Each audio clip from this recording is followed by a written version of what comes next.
북한에서 대남풍선을 또 날렸고 9.19 군사합의 효력 정지하겠다라고 정부가 발표를 했는데 그 옛날에 파기됐어요 이거. 갑자기 새롭게 파기하는 것처럼 입장을 내던데요. 거기다가 대북 확성기를 재개하겠다고 밟히면서 한 2시간 정도 확성기를 틀었다는 보도가 있었습니다. 관련한 반응도 좀 여러 가지가 있는데 그중에 하나씩 좀 짚어보죠. 네, 저는 맨 처음에 확성기 방송을 재개하겠다고 했던 당시 그때가 참 재밌었어요. 언론에서 북한이 감내하기 어려운, 북한이 너무너무 두려워하고 너무너무 끔찍해하는 이 확성기를 우리가 재개하니까 이제 우리가 압도적으로 승리할 거야. 이런 식으로 묘사하지 않았습니까? 그래서 약간 사람들이 그때에도 아니 확성기 튼다고 북한이 뭘 겁을 먹냐 이런 반응이 나올 정도로 언론들의 이 조작극이 참 우스웠는데요. 근데 이 확성기 방송을 재개한다라고 하면은 재개라고 하는 게 멈췄던 걸 다시 시작하는 거니까 적어도 예전과 같은 수준에서 방송을 해야 되는 거 아니겠습니까? 그럼 예전에는 10시간, 15시간씩 했다는 거잖아요.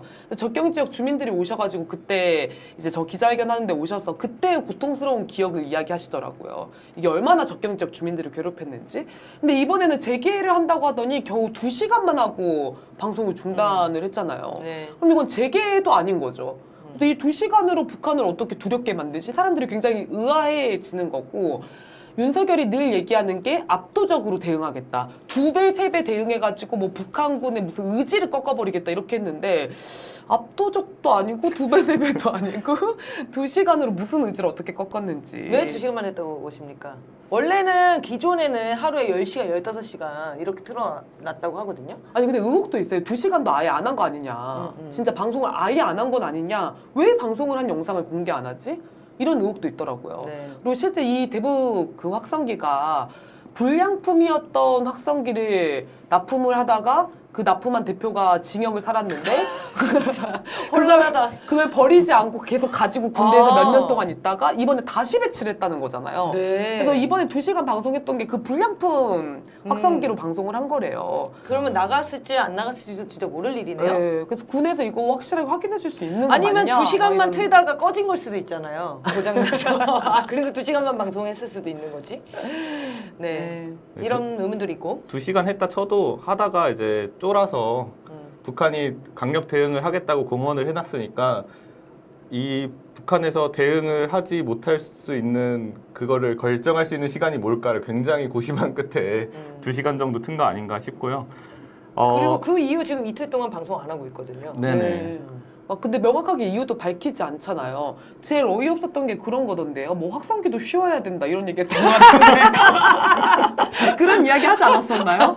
아니 그런 얘기 있었어요. 장비의 휴식도 고려해야 된다. 확성기도 쉬어야 된다 맞네, 이런 맞네. 거잖아요. 진짜 저는 살다 이런 얘기는 처음 들어봤어요. 그럼 10시간, 15시간 했을 그러면 내 때는 말이 맞는 거야. 2시간 하다 꺼진 거라니까. 아니 사람은 주 120시간씩 일하라고 해놓고 확성기는 2시간이라고 쉬어야 돼. 챙겨주다니.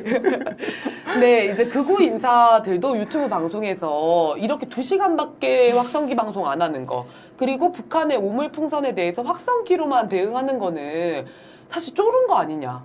그쵸. 쫄았기 때문에 이렇게 반응하는 거 아니냐. 겁을 먹었다. 이런 이야기들이 나오고 있어요. 근데 그게 아니면 사실 납득하기가 굉장히 어렵지 않습니까?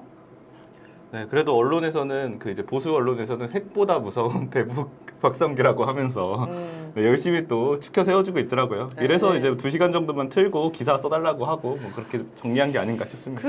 그 일이 있었더라고요. 그 확성기 방송 전에 북의 인민군이 한 30명이 넘어왔다가 네. 군사분계선에 넘어왔다가 올라가는 그런 일이 있었나 봐요. 이것도 정말 아니 근데 몇 명인지도 정확하게 발표를 안 했더라고요. 네. 그래서 언론이 다 군 관계자의 입을 통해서 보도를 했는데 어떤 언론에서는 10여 명, 어떤 데서는 20여 명, 30여 명.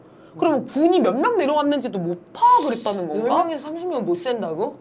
우리 지금 한 2,000명, 3,000명도 매일 세는데 매주 세는데 아니 그리고 너무 이상한 게 우리 정부가 우리 합참이 뭔가 북한을 옹호하는 식으로 계속 발표를 하더라고요. 뭐 나쁜 의도가 없었다는 식으로 얘기를 해요. 이 사람들이 나쁜 의도가 없어요. 넘어온 인민군이 네, 단순 실수였던 것 같고 뭐 수풀이 우거져서 군사 분계선이 잘 안 보였고 온 사람들이 보니까 곡괭이를 들고 있었고 그러니까 사실 이런 거를 군에서 해명해 줄 필요가 없지 않습니까? 사실은 강경 대응을 했어야죠. 경고 사격을 했다라고 지금 얘기는 하잖아요. 근데 네. 실제로 경고 사격을 했는지도 모르겠어요. 확인이 안 안 되니까.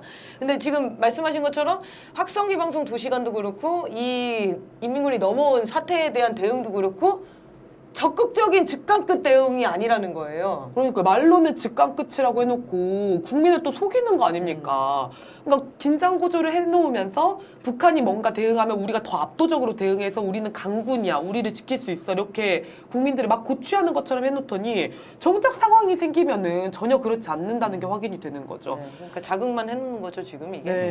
근데 그런 얘기도 있어요. 확성기 관련해서 김여정 그 북한의 부부장이 나와가지고 그런 얘기 하지 않았습니까? 삐라 살포 행위와 확성기 방송 두 가지를 병행하게 되면은 새로운 차원의 대응을 보게 될 것이다. 그래서 두 가지를 병행하지 않으려고 한 거 아니냐. 두 가지를 병행하면 새롭게 대응한다고 했으니까 하나씩. 네, 하나씩. 근데 확성기를 계속 틀면 탈북자들이 계속 삐라를 날리면 그렇지, 이게 그렇지. 두 가지 병행하는 게 돼버리니까 그런 의혹도 국민들이 제기를 한다는 거예요. 그러니까 그만큼 윤석열 정부의 그 북한 대응이 매우 수세적으로 보이는 거죠. 말과는 다른 행동을 하다 보니까 이해가 안 되고 그거 진짜 안보를 지키려고 하는 건지 정말 전쟁을 하자고 하면은 그런 준비 태세가 다 갖춰져 있는 건지 이런 게 국민들이 너무 불안해졌다는 거예요. 진다는 거죠 지금. 네, 정말 안보 무능 정권입니다. 네, 지금도 대북 확성기 이런 거 얘기하면서 불만 질러놓고 본인은 해외로 내뺀 거잖아요, 사실. 지난번에 독일 순방은 뭐 안보 위협 때문에 못 간다고 그러더니 지금은 더 사실 심각한 국면인데 이번엔 또 갔어요. 아니 진짜 너무 화가 나는 게 갑자기 토요일 자정에 정군의 그 비상대기 이런 거 걸지 않았습니까? 그래서 갑자기 다음날 출근하라고 해가지고 이제 일요일에 나왔더니 비상으로 근무할 게 없었대요. 갑자기 정상 근무를 하라고 했다는 거예요. 그럼 비상 소집을 했으면 비상 근무를 시켜야지 왜 정상 근무를 시키냐 군내에서 민심이 싸늘했는데 초유의 정군 비상 소집 사태를 만들어 놓고 본인은 해외 순방을 다음날 갔다는 거 아닙니까? 네. 그러니까 군인들도 화가 날 수밖에 없는 거죠. 군 통수권자의 이런 무능함, 아무런 대책 없음 이런 거에 화가 날 수밖에 없는 거 아닌가. 아까 얘기했지만 군인들이 용산에 점령할 것 같아요. 그런 그렇지 생각이 않은데. 듭니다.